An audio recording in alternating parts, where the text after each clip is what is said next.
Your hand reaches for your phone almost on its own. You're mindlessly scrolling through your feed, even though you know you're not really looking for anything. Sound familiar? This is procrastination in its purest form. Your brain is seeking out any activity, no matter how pointless, just to postpone what truly matters. These strange little rituals aren't random. They are precise symptoms. Signals your brain sends when it's faced with something challenging, when it's easier to create the illusion of being busy than to do the work that actually counts. Today, we're going to talk about this. We'll go deep, but keep it simple. We'll be detailed, but without the confusing jargon. We're not going to fight procrastination. We're going to understand how our brain is wired and learn to work with it, so it becomes our ally, not our saboteur. And to do that, we need to get to know 3 interesting characters that live in your head. Let's meet the committee that's making your decisions for you. Character number 1, the prefrontal cortex, your internal manager. This is the thin layer of nerve tissue behind your forehead. Its job is strategy, planning, and self-control. It's the part of you that wants to finish the project, build a career, or learn a language. Research from MIT shows that the PFC is what keeps long-term goals in focus. But the manager has a problem. It runs on expensive, high-maintenance fuel, mental energy. It tires quickly, and when it's weak, the reins are taken over by 2 other, more primitive but powerful players. Character number 2, the amygdala, your internal alarm system. This is your ancient survival mechanism. Its job is to scan your environment for threats. And to it, a complex, ambiguous task that carries a risk of failure is a threat. Not a physical one, but a social one, a threat to your status and self-esteem. When the alarm system spots such a task, it doesn't reason. It screams, danger, and triggers a fight, flight, or freeze response. In our case, it's freeze. That's the very paralysis you feel staring at a blank document. The alarm system is literally hijacking your manager's signals to stop you from walking into the imaginary lion's den. It's trying to save you by paralyzing you. And right at this moment, when the manager is weak and the alarm system is screaming, the main saboteur makes its entrance. Character number 3, the nucleus accumbens, your inner gratification gremlin. This is the reward center of your brain. Its motto is instant gratification at any cost. It doesn't care about your career or long-term goals. Its job is to demand quick hits of dopamine, the neurotransmitter of pleasure and motivation. Research from McGill University shows this system is hypersensitive to fast, guaranteed rewards. And here's what happens. Your alarm system has created discomfort, and your gremlin immediately offers a cure. Can't handle that report? Open Instagram. There's a quick dopamine hit. Feeling anxious? Watch funny cat videos. There's another hit. Procrastination isn't inaction.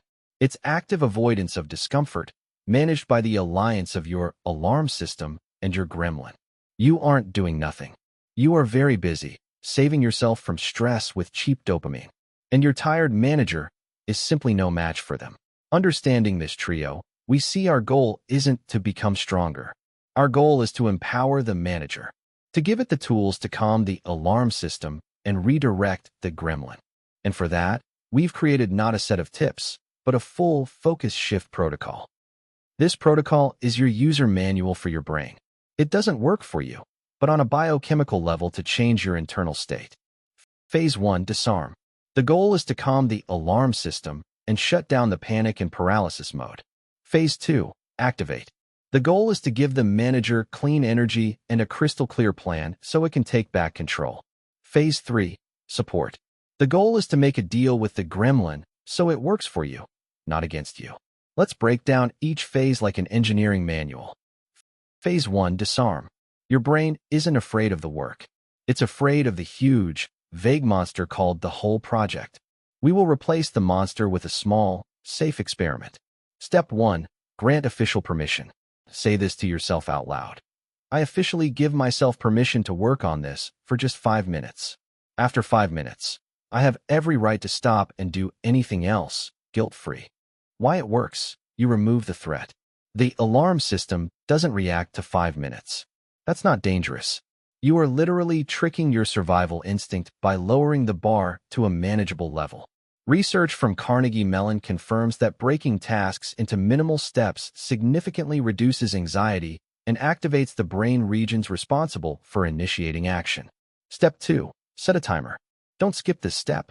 The physical act of starting a timer is a ritual that signals to your brain. The experiment has begun. Panic mode can be switched off. Phase 2. Activate. Now that the alarm system is quiet, you need to give the manager a simple, concrete task. Ambiguity is its worst enemy. Step 1. Deconstruct to an atomic level. Take your task and break it down into the very first, microscopic, physical action. Not start writing, but open the document and type the title. Not tackle inbox, but open the email client and sort by sender. Why it works. A concrete task doesn't require your manager to spend huge amounts of energy on planning. It immediately switches your brain into execution mode. You're not thinking, you're doing. It's a cheerleader-style start for your manager. Step 2. Start with a physical action. Your atomic task should always be linked to a simple, physical movement. Click a button, open a file, write one word, pick up a book. Why it works. This closes the loop between mental intention and the physical world. Research from Heriot-Watt University shows that simply starting any action, no matter how small, creates positive momentum. The Zeigarnik effect, where the brain is driven to finish what it started. You're giving your manager a springboard, not a summit. Phase 3. Support. Remember our gremlin? If it's not put to work, it will sabotage your efforts. We won't fight it. We will manage its environment. Step 1. Temptation-proof your space. Before you start the 5-minute experiment, spend 60 seconds radically eliminating distractions. Physically, take your phone to another room. Turn on Do Not Disturb. Digitally, close every unnecessary browser tab. Use website blockers, like Freedom or Cold Turkey, during your work session. Why it works. You increase the friction for procrastination.